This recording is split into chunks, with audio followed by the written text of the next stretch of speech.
मराठवाड्यासाठी अतिशय महत्त्वाचा विषय बीड येथील ज्ञानराधा मल्टीस्टेट कोऑपरेटिव्ह सोसायटीमध्ये माझ्या कर्जत जामखेड या मतदारसंघातील सुमारे 6,500हून अधिक सभासद असून त्यांचे सुमारे 90 कोटी रुपयांच्या ठेवी आहेत आणि पूर्ण बँकेमध्ये आपण बघितलं तर 2700 कोटीपेक्षा जास्त निधी डिपॉझिटच्या माध्यमातून व तसंच लाखो लोकांचा हा विषय अध्यक्ष महोदय आहे।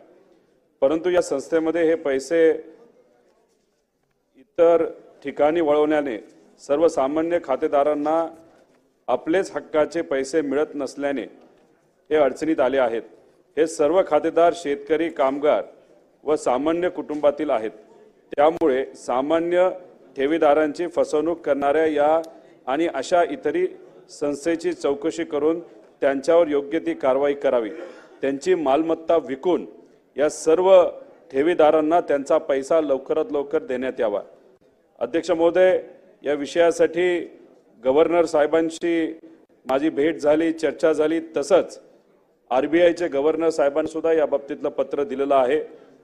मी सरकारला विनंती करतो आपल्या माध्यमातून या बाबतीत लक्ष द्यावं आणि माझ्या मतदारसंघाबरोबरच या मल्टीस्टेट कोऑपरेटिव्ह क्रेडिट सोसायटीमध्ये असणारे सर्व ठेवीदारांना त्या ठिकाणी लवकरात लवकर न्याय अध्यक्ष महोदय मिळावा।